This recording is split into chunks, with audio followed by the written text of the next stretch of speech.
Welcome back to another Seminole Sidelines. We hope you had a great weekend. Florida State men's basketball knocking off Louisville. Florida State baseball and softball had scrimmages this past weekend as well. And FSU softball, of course, holding their fan day. And they are just around the corner for their opening day. The Link Jarrett-led Seminole baseball team will start in just a couple of Fridays on the other side. And then we will be full swing with baseball, softball, and, of course, spring practice not that far away. It'll catch up on you before you know it. So I'm Ariya Massoudi, Curt Weiler, Bob Ferrante. You know the fella as well. We appreciate you joining us here on Seminole Sidelines. And we are on Apple, Spotify, Google, anywhere else, iHeart, where you get your favorite podcasts. And, again, appreciate those of you watching on YouTube, on Facebook, and on Twitter. Ask your questions and give us your comments and like and subscribe. We'll try and shout you out here on the show if we can. Sorry about that. Someone's trying to call into the show. Huh? Someone's trying to call in. Yeah, we're not a call-in show. Call-in show. It's like the Feinbaum show. But, all right, fellas, let's get right into it. And we'll start with some baseball, softball. Bob, you were at softball this weekend. I was at baseball. And we are getting excited. Lonnie Alameda's group looks really, really good. And Link Jarrett's group is getting better and starting to, I think, show signs of a Link Jarrett coach team. So we'll start with some softball. Give me your thoughts on Florida State. It looks like Coach is having a top 5 team with a lot of veterans coming back. Yeah, I think she knows just about how the infield and the outfield is going to look. We're going to probably see a platoon at third base between Harding and Hartley. I think she wants to go about 15, 20 games, maybe alternating there just to see how it shakes out. But that can be a good thing. And you've got a long softball schedule to figure out who your starting third baseman is, and maybe somebody's a DH out of that. We'll kind of see. Also at first base, we expect to see a lot of Mac Leonard, but Bethany Keene is back from injury there too. One lady I was really impressed with was the Arizona State transfer, Allison Royalty. She was in the circle, pitched a couple of really good innings there, and brings a lot of experience from Arizona State. 19 starts in 2021, another 15 last year. So if you were curious who is the not the Danielle Watson replacement, but who might be that number 2 pitcher behind Kat Sandercock, it looks like it's going to be Allison Royalty. And I think you've got a good mix there of veterans, some ladies with a lot of experience. And, honestly, Saturday was a lot of fun just to see all the fans back out there. A lot of fans. I mean, a lot more fans than I expected. And what's cool when you go there now is, you've got the finished premium seating above the bullpen. You now have the party deck down the left field line. I enjoyed standing out there with some friends and just talking softball and enjoying it. So if you don't have a seat, you do have an opportunity to bring a chair and sit there and watch. You don't have that berm area where you have to, just sit for the full game. You've got a nice spot to sit, put your drink out there on the railing. So it's a really, really cool improvement, I think, that FSU Athletics was able to put together for this softball program. We've seen continued improvements really between the shade structure. The new video board is there at $1 million, both for soccer and softball. That's been really awesome. A big improvement was that video board that debuted on Saturday, and you got to see a lot of replays that in the past, if you missed it, you missed it. So softball is looking really good. Looking forward to that first game, the Joanne Graff Invitational on Thursday night. Bob, last year they go 54-7, right? It's one of the best seasons in program history, regular seasons at least. And then they get to the postseason, and I think a lot of people thought they would cakewalk through their regional, and they were one of the favorites to make it to OKC and potentially win it. That didn't happen. Mississippi State upset them. There's a lot of players coming back that remember the pain and the hurt of that. Is this team using that as motivation from the conversations you've had with Lonnie Alameda and some of the players, or have they been able to completely flip the script, start fresh, and approach 2023 as its own year? I think there's the two answers, right? And Lonnie will say this is a new team. This is team 40. Team 39 is in the past. But honestly, what player would say I don't use that as motivation? I didn't use that throughout the offseason, because you have to. You have to. The ultimate goal for these ladies is to get to OKC every year, and not just get there, but get to the championship series and make a real run at it. That's the standard of where this program is. So I think it is a mix. It's probably a healthier mix. It's not that it's not the burden that weighed on them throughout the offseason, but it is a good amount of motivation. Like you said, they've got veterans back just about everywhere across the field. This feels like a really good roster. We'll just kind of see where certain pieces fit, third base and some others. But this feels like a roster that's primed to make yet another run. I'm not going to go so far as to say this team is going to win the national title, but I think if you ask the players who are on that team that lost to LSU in that home super regional, that was motivation for them all offseason to then come back the following year, avenge the super regional against LSU, and then win it all. I mean, that was a team that I'm sure if you ask them, they'll talk about the motivation that they kind of had all offseason from kind of, they would say underachieving what they thought their goals could be. And I think the case could definitely be made for this team as well. I mean, the lineup's going to be phenomenal, right? Like you've got big bats coming back, whether that's Michaela Edenfield, whether you have Devin Flaherty back there. You've got Curt coming back and Harding, and the list goes on and on. It's going to be a really good lineup. They're going to mash. They've got power. They've got average. They've got speed. The biggest question will come on the hill, I think, and I should say in the circle, and they've tried to address that, right, with Dubois, who had to sit out last year, with Royalty, who had some strong seasons at Arizona State. But Bob, it seems like this team again will have to prove itself in the non-conference slate. They're gonna play in St. Pete and Clearwater again against some of the nation's best, but you almost kind of start over, right, from scratch. It's a team that has a lot of proven veterans, but I think they're probably chomping at the bit to get back out there and start that process that Coach Alameda really preaches year in and year out. Yeah, I think a lot of baseball fans said, "Wow, you have TCU week 2 in Dallas. That's really a tough start, for Link Jarrett." But softball's done this for years. I mean, they go down to Clearwater. They're going to play ranked teams like Arizona, Arkansas, UCLA, Louisiana, Alabama. I mean, that's a tough schedule. And they do that from Thursday through Sunday down there, in a couple of weeks. That's the kind of schedule that they want to ramp up right away and get really into the deep, bit of that schedule, just to see how you compete. And we were having this conversation on Saturday. How good is the ACC? How much has the ACC improved? I think it's because Lonnie Alameda set a bar for the ACC to say, come at us.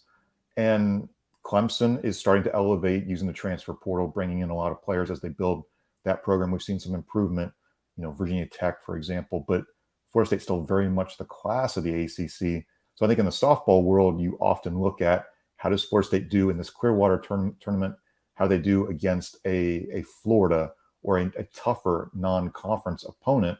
So these are kind of the measuring sticks that we will use to evaluate Florida State softball in the early going, is just how well does this group mesh. Curt, Mudge comes back. Mac Leonard comes back. You've got a defensive wizard in Muffley that's also going to be there. It's an FSU team that when you look at it on paper does not have a lot of holes. They've got a complete softball team that I think could challenge to be the best in the country this year.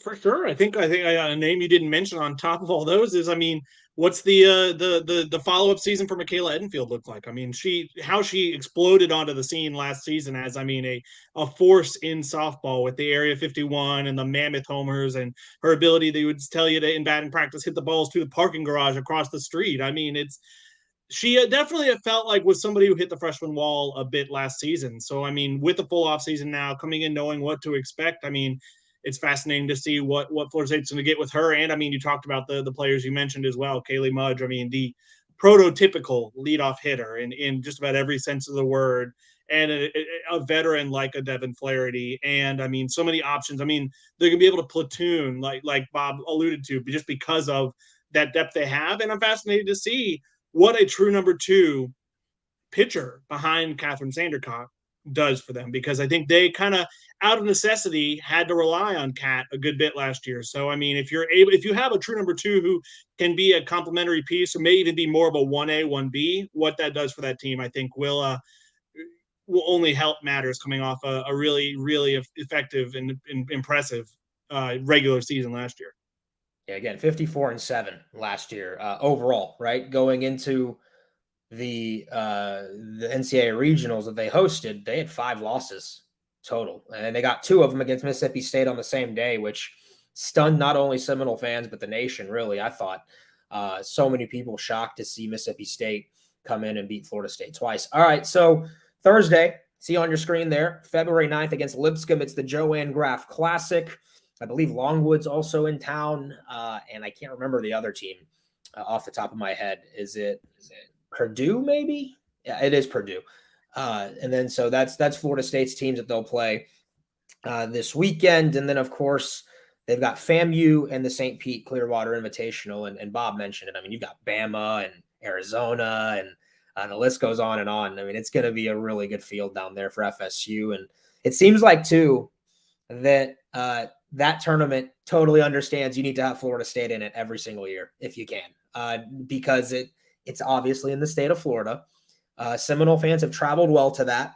Central Florida Seminoles have been able to come out for that. And I heard the University of Florida actually doesn't like playing in it. For some reason, I had heard from somebody that Tim Walton does it, and I can't remember who told me that, but they've been invited multiple times and they've said no multiple times. And Curt, I see you're about to say, don't tell me that it's the SEC schedule that he already has to play. It is. I see, I read your mind before you even said it, because that's the talking points the SEC has every single year about how it's how they beat each other up or whatever. ACC's coming in softball. Yeah. I mean, it is like last year was a testament too. I mean, in the last few years, really. I mean, a testament too. I mean, the ACC teams are in the top 25.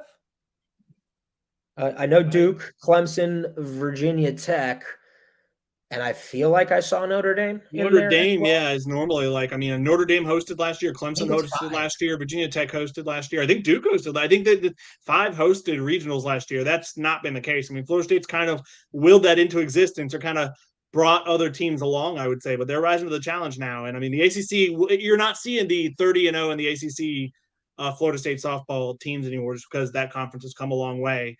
May not be the SEC yet, but it's pushing. And so, yes, that narrative that I would imagine is what he would cite is changing.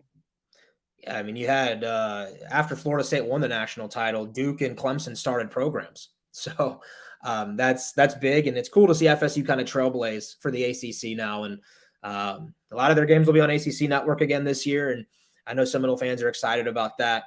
Florida State's got a legit top 5 team, and I think I saw non-conference games other than the tournament at Oklahoma State for a couple in Stillwater. That could be pretty fun later on this year. And of course, you get the matches against Florida, which have been just like instant classics. It feels like every time the Noles and the Gators meet, they're always really, really good. Aren't they playing a Tuesday against Oklahoma after that OSU series too? I believe they're staying out there a couple extra days to play a midweeker against OU. How did I miss that? You're right, Curt. They are. How did I miss that? Wow, that's going to be appointment television. Thank you for bringing that up. I mean, that's circle your calendar, because you got a little College World Series rematch from OKC a couple years back. All right, so softball, get out there if you can. You guys are very passionate about Coach's team, and I actually have a couple of games on my schedule this year to call. I think it's the Virginia series for the digital app. And fingers crossed that softball calls on the national side of things and asks for me to take some games. That'll be a quick yes. But conversation for a different day. Let's move from the circle to the mound. Let's talk about Link Jarrett's Seminoles. I was there this weekend alongside Brett Nevitt, who one of my good buddies and co-host of Sunday Golds, and he does a great job as well covering FSU baseball. Guys, they're getting closer. They are slowly but surely starting to find pieces. The lineup I feel more confident in than I do what they have on the hill. That doesn't mean that what they have on the hill isn't enough. They've got some names, they've got some arms, and there were some performances this weekend that really stood out to me. Jamie Arnold was one, lefty freshman who came in and looks to be one of those polished early season guys who get here and they're just ready to contribute to a pitching staff. Carson Montgomery was incredible. I mean, it was like, I mean, it was like first round pick Carson Montgomery, mowing people down. I think Brett had him at 80% strikes in 4 innings on the day. It was like 96, 97 at times. And if Carson puts it together, boys, like it takes the ceiling of your staff to another level, right? Like we've talked about, like there isn't proven names, and Bob will come to you with this and then go to Curt. There isn't a lot of proven names. When you lose a Messick and a Crow, and a Hubbard, it's a big deal. Ross Dunn transferring to Arizona State hurt this offseason. But they have guys, right? Like if Montgomery pitches well, if Crowell takes that step from the bullpen to the weekend rotation, if Connor Whitaker is solid, if Jackson Baumeister takes the next step, and if Jamie Arnold ends up giving you something, I think this has a shot to be more than a sufficient pitching staff for Link Jarrett's first season. Yeah, I think you kind of nailed it. I mean, the potential and the talent is there, just a lot of ifs. I think a lot of people are curious, there's just not a lot of starting experience there. Obviously, Carson Montgomery, when his stuff midweek was on, I mean, he would have inning 1, inning 2, inning 3, just fantastic. But by inning 4, he was spiking curveballs in the dirt. And that's for him, it's just how many innings can you get out of him before you then need to go to the bullpen and have somebody ready in a long relief role. If he can go longer, great. If he can't, if he's just a 3-4 inning guy, I think that's okay for a little while too, because you eventually want to see these starters ramp up and get more and more innings. They have talent. I really believe it's just about getting guys experience. Like you mentioned, Jamie Arnold, how many freshmen can step up and pitch in various roles, whether it's a starting spot, whether it's a midweek spot, whether it's a long relief. I think Link will be very much moving the pieces around with Coach Restano and the pitching coach, just trying to figure out how do all of these pieces best fit. And that's what's good about an opening weekend in Tallahassee is you can try a couple guys in some different roles and just see how the pieces fit in. Curt, I'm going to bring it to you. What are your biggest, storylines? You released an article recently on what you were looking for from Link Jarrett's first season and storylines. So specifically on the mound, what are your storylines that you're looking for before opening day? Yeah, I mean, I think it's a lot of what Bob hit on is who emerges from that scrum. There is a real uncertainty. I mean, when you don't really bring back any of the guys who were your main weekend starters last year, like was alluded to. I mean, it's kind of wide open. And part of me wonders, I mean, I have a few interviews set up later today for some preseason stories. Part of me wonders if someone like Chuck Restano almost prefers the clean slate. There are advantages probably to the clean slate of not having anybody kind of indeterminate spots coming back, everything being open, be able to really tell them, hey, like everything is up for grabs. Like you want to be the Friday starter, go earn it. And I mean, I think you've seen some people rise to the occasion. Yeah, I think the bullpen is definitely a question beyond the starting rotation. I think they're going to be able to find 3 guys. A question, I think, with the starting rotation becomes how deep in games can they go? You're going to miss having Parker Messick, who reliably felt like 7, 8, at worst, like 6 innings every Friday. That set you up well with your bullpen depth for the weekend. So, I mean, with questions about who emerges from the bullpen, I think there's some guys who like. I mean, we'll see if Connor Whitaker ends up there again. I think he's a guy who was very successful there as a freshman. Maybe that's Jamie Arnold's spot. I know he's the freshman out of that group who's really impressed right away. Brendan Oxford, the Wake Forest transfer, I know is a reliever they like. But how many innings can they go? How many innings are they going to need to go? And who really emerges from that group? Who is your highest leverage reliever is a question too. I mean, your game on the line type guy who was Wyatt Crowell last year, kind of in the Friday, Saturday guys. Jonas Colaro was that guy for a number of years, and he's gone. So there are some questions I would say about the bullpen that kind of will need to be addressed by the first few weeks. And like we talked about earlier, you get James Madison, then you get a midweeker, then you get TCU and a good TCU team at that. So you don't get a ton of time to sort it out against it's not the wind up to very gradual wind up in difficulty that Florida State baseball has historically had of late, that kind of down the stretch of Mike Martin Sr.'s career. Yeah, I think an X factor is Doug Kirkland. He missed, he had Tommy John, and before the injury, it was 95, 96 and 2 breaking balls, and that competitive kind of like wild thing at a major league kind of mindset when he came in. I mean, he was high energy, really wired, and before that injury happened, Kirkland was going to be a late inning guy for Florida State. Like, he might have been the closer. And you remember last year we talked about Florida State's lack of a true bona fide closer hurt them at times late in games. And Kirkland came out in a couple of scrimmages I've seen. Doug looks pretty close to what he was before the injury. It was 94 to 96. It was competitive. The guys seemed really excited to have him back out there. You can see they feed off of him. And the key for him is, can he stay healthy, right? After the workload increases throughout a season, does that arm stay fresh? You just never know with TJ and what happens to that arm. So wishing him the best. Hopefully, if he pans out, FSU has options. Like you said, Curt, they could even use a Crowell back in the bullpen or maybe piece together Crowell twice in a weekend if they need. Link has done that at Notre Dame, where he has found ways to utilize some of their best arms, where it's not a necessary traditional start once a weekend. And so that's on the table too. We'll see. But it's those five, I think, on your screen. Those of you listening on pod, Crowell, Montgomery, Baumeister, Whitaker, Arnold.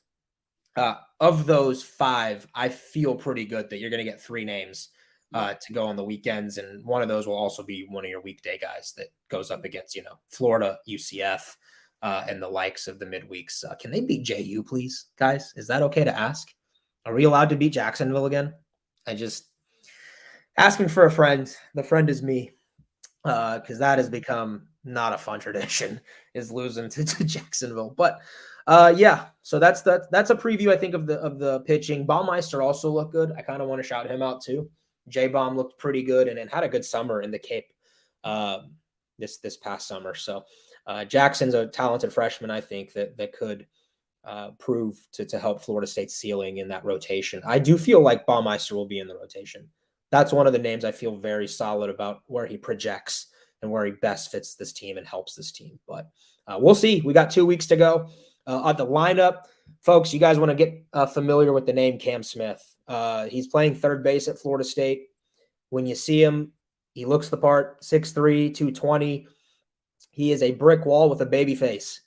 And he don't hit like a baby, let me tell you. That ball does not come off the bat anything like a baby. It explodes. And he was a top 100 guy in the MLB draft prospects list and turned down, I was told, somewhere in the ballpark of $2 million to end up coming to Florida State. So big time for Cam Smith. And he hit a home run this weekend, guys. Brett and I's mouth dropped. Eric Llewellyn was there. All of us were having a conversation there in the second row behind home plate and went silent. He cleared the scoreboard. It was comical. It was like Elijah Cabell level power. And Cam is smooth in the field. He's going to play at third right now because Florida State has carry on at short, but we could see Cam move to short at some point in his career. He's only a 2-year guy. I don't think, he's older for his age. He's 19, and he's eligible for the 2024 draft. I think he's gone after that just because he's that good. And Florida State fans are going to really enjoy it. I don't like to hype people up like this, like straightforward out of the gate. And I had to ask Brett a few times to kind of just like simmer it down and just kind of keep it level. And then I saw it in person and was like, okay, I'm sold. He's got to translate that, folks, to everyday pitching, right? The jersey color has to change across from him. But he's got a shot. And I know both of you guys, Bob and Curt, are really excited to watch this freshman suit up for Link Jarrett too. I think he fits right in with Jaime Ferrer and James Tibbs, and what's going to kind of be the power alley of that lineup. I mean, you can talk about, you don't want to put too big of expectations on him right away, but we probably think he's going to be a 3 or 4 hitter in the opening day lineup. Like, I mean, he is kind of getting those expectations thrust onto him right away just because of the situation. And I think all we've seen, I mean, like you said, I think he's homered, 3 times in a week and a half of preseason, and that's kind of limited. I mean, they're not getting 3 at bats a scrimmage. So yeah, I think he's definitely, I mean, and like the other guys I talked about, I'm excited to see what Jaime Ferrer does as the follow-up. James Tibbs has looked impressive this preseason, even coming off of shoulder surgery. I think we expect him to continue to eat off of that short porch in right field that plays into his his lefty approach at the plate, and I mean just the big bat that he carries and swings. And I think I'll be interested to see how things shake out otherwise. Link Jarrett not exactly giving a ton away in terms of where a ton of guys were landing. I mean, he's talked pretty candidly about Jordan Carrion being at short, about Cam Smith being at third. Outside of that, it's interesting. I mean, how many freshmen besides Cam are going to be able to break in the lineup? It seems like a few are in contention in the outfield. It seems like Titan Kamaka is in contention, maybe even leading at second base. And behind the plate, I mean, you bring back Colton Vincent. I think you have some other intriguing options as well, especially once McGuire Holbrook, once he's healthy, I think gives you experience at this level. And I mean, another big bat, a lot of power and average from his experience at West Virginia at this level that he's bringing once he's healthy again off of his hand injury. But it's a good place to be. And I think we talked about the questions about the depth on the pitching staff, both I would say kind of in the rotation and in the bullpen. Don't really feel as many of those in the lineup. I think they'll be able to even platoon some, which is a nice place to be in. And I think we all expect to see some pretty early returns from Link Jarrett, what he does in terms of as a hitting coach, how quickly he's able to kind of bring a swift change there. Dare I say, a swift change that was needed after the strikeout-heavy last few seasons we've seen from Florida State at the plate. And I wonder how quickly we'll see the difference there. I mean, could it be from opening day? I was just going to say, Curt, you mentioned it, reducing your errors, so to speak, like your errors in the field. I feel like this team's going to be better as a fielding team. I feel like if you just put the ball in play more often and not strike out, you're going to luck into some hits. I mean, you're going to get a bloop single or just a ball that gets through the infield somewhere. If it feels like technically this will be a better group of hitters and fielders. And I think that's what frustrated a lot of fans these last couple of years.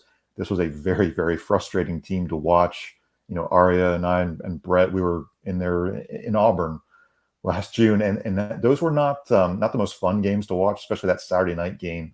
At least the food was good, Bob. At least those pretzels. The barbecue was excellent. The barbecue, yes, but the baseball was a little bit lacking. We've all seen great baseball, though. That was the type of baseball that gives college baseball a bad name. Like, dare I say, a worse name than it deserves. Like, you'll hear some MLB purists talk bad about college baseball. We've seen how great it can be, but that was kind of the type of college baseball that makes people not want to watch college baseball, dare I say. Yeah. Bob, what was the name of the barbecue joint we went to? It was like Iron Chef. Do you know what I'm talking about? It was Iron Chef, like the TV show? Yeah, like they had the guy there had been a part of Iron Chef, and I just can't remember. Just thinking that the brisket, the beans, the mac and cheese were amongst some of the best that I've ever had in my life. So anyway, side note, I don't know if anyone cares listening on Seminole Sidelines for this episode, but if you're ever in Auburn, once I figure out the name of the barbecue joint. Acre? Huh? Acre? It might have been Acre. I'm seeing the executive chef of Acre won Iron Chef Showdown. Bow and Arrow. It was Bow and Arrow. It was Bow and Arrow. Yeah. See, Bob, I knew you knew. Well, I had to use the Google machine to help me out there a little bit. Yeah, but it was Bow and Arrow. There you go. It was fantastic. Let me tell you. All right. Well, baseball, they kick off in a little bit. Not this Friday coming up, but the following Friday. Bob and Curt will be there on site. Yours truly will be there in the booth calling it. I'm going to miss Chip Baker. He will not be a part of broadcast this year. I think Link has important things for Mr. Versatile, the Swiss Army knife, to do. He's got a guy, and he's going to be my guy this year, hopefully on the broadcasts when I need him in a pinch. He got in some umpire work over the weekend, huh? I was laughing at Brett's video montage of just him going better than some of the guys they run out there, man, on a weekly basis. And doing it from behind second. Like, not doing it from the he didn't pull anything. I thought he needed to stretch a little bit before going out there, and he just cold turkeyed it. But proud of him. He's still athletic. He's still got the an electric body. He's doing his thing. But Florida State, James Madison. It will be a fun time in 2 weeks, and Florida State will continue to try and get there. But Fan Day is this Saturday, folks. If for those of you who want to meet Link Jarrett, I know there's been a lot of optimism and hype for him. So Come out, meet them, meet the guys. Seems like a good group. Autographs, pictures, and they'll scrimmage as well right after a little garnet and gold scrimmage. So come on out this Saturday at Hauser. I am blanking on the time of what time. One? Is it 1? Let's Kurt, look I that trust up. you in moments like this. No, don't trust me. Okay, Bob, I'm trusting you in moments. You knew the barbecue joint. Man, I put this on the message board. Hold on, let me find it here. This If is you bad, show up bad at 11 podcast, a.m. but and wait, If I only we had promise- internet access. Let's see. just get there early. How about that? Show up in the morning, line up. Gates open at noon. Gates open at noon. Scrimmage at 1 to 3 on the scrimmage, and then autographs from 3 to 4. There you go. Full weekend at Hauser. Oh, by the way, the park has really improved as well. They have done a lot of stuff between signage and murals and commemorative posters and plaques and it just looks, banners, you name it. They've painted the place. It looks really good. If you walk in there right now, it smells like a Home Depot, and there are people everywhere getting it ready for opening day. So FSU baseball and softball, it's one of my favorite times of the year. I think, other than football season, like this is really cool and really fun for fans, and gives you something in the spring. The weather was beautiful this weekend, and hopefully for opening weekend for softball and baseball, the weather is in the 60s and 70s, and you can come out there and enjoy an outdoor sport. But last thing we'll talk about and then say goodbye on this Monday afternoon, FSU basketball knocked off Louisville at the KFC Yum Center 81-78. They swept the series. Guys, we won't spend a whole lot of time on this. The Noles were up by about almost 20 at one point, and Louisville tied the game with 2 minutes left. I'm going to give the guys credit for not folding. Yes, Louisville is awful. Yes, that would have been a really bad loss, but they responded. The guys made plays. Cam Corrin, Matt Cleveland, Jalen Worley made a couple big free throws. They're still fighting, Curt, right? Like they're not just completely laying down and quitting on the season. It is what it is, right? I think at this point, they did sweep the series. Louisville continues to be FSU's little brother on the hardwood. Yeah, they've won 7 in a row in that series and 4 straight at the KFC Yum Center. You gave them maybe a little too much credit. You said they didn't fold. They did. I mean, that lead was all the way gone. They just, what's the is it Tub Thumper? They got knocked down. They got back up again. So they managed to win that game. But no, you reached the point with everything. Where it's the full on. You're looking for silver linings, and you've seen. Cam Corrin has been, back-to-back 16-point games. He's been exactly what you needed him to be, and I think benefited greatly from the huge role, the starting role he's been kind of thrust into because of the status of Naheem McLeod, is kind of not building on what he has. And I think Baba's made a difference, even if he hasn't had. I think we're all kind of waiting for the explosive kind of scoring game from him. But I think even if he hasn't had that huge box score performance yet, you're seeing the difference with him. And I think you saw it there Saturday. And it's a shame when you look at Baba, especially if this is quite possibly his only season at Florida State, that it just feels like he's always been behind because he didn't get those non-conference games. Getting thrown into ACC as your introduction to college basketball is tough. Even if this isn't a great ACC, and so yeah, they're back at home this week. I think two games that we would all say are winnable. A chance to sweep another season series against Pitt this weekend, and then Syracuse Wednesday night, and that's always fun to see Florida State going against that 2-3 zone.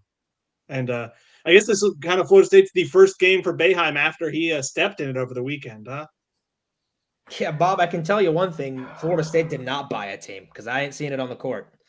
That's I think it is safe to say the Seminoles did not buy their team this year. I don't know what I love most about that whole Jim Boeheim deal. Was it him going all the way out there and just laying it all out on the table for the entire college basketball world, or then deciding he was going to try and retract 70% of it all of a sudden in the hours and day after?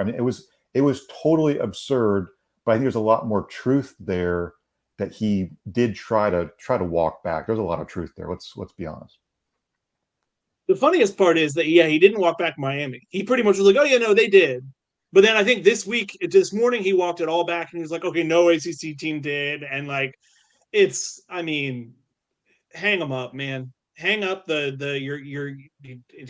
man, just the curmudgeon of all college basketball curmudgeons. They're what, 14-10, 7-6. It's a very winnable game for FSU. I mean, it's the zone's going to be there if FSU shoots well on its home court. It's a Darren Green game.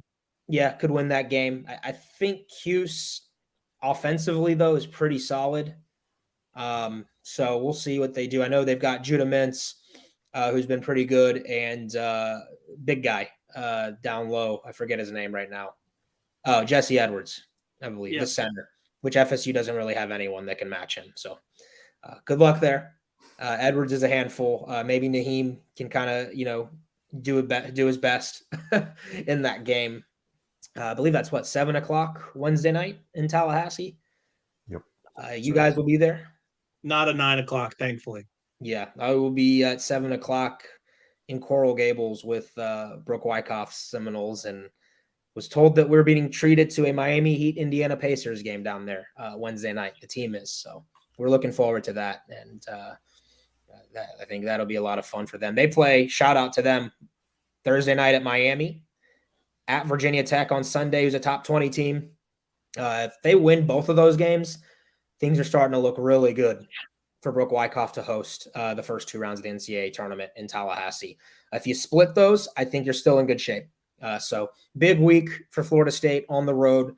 They're back in Tallahassee in a couple weeks from today. I believe they play Syracuse pretty soon, next Thursday, I want to say. So pretty full show, guys, 36 minutes. Good stuff. I didn't talk about football today. And so for the fans that wanted to hear a little bit more from the softball, baseball side of things, a little bit of hoops as well, this episode is for you. We'll be back on Wednesday. I think we're going to plan to try and have some kind of softball preview if we can, as the Noles get set for the Joanne Graff Invitational. 4th-ranked FSU softball starts their season on Thursday. Want to thank Bob Ferrante. Want to thank Curt Weiler as well. You can listen on Apple Pods on demand, on Spotify, iHeart, Google, and of course you can watch back on YouTube. Subscribe to our YouTube channel. Please subscribe to the Osceola. Like our page, and please share this with your friends. This is Seminole Sidelines. I'm Ariya Massoudi, and we'll talk to you all.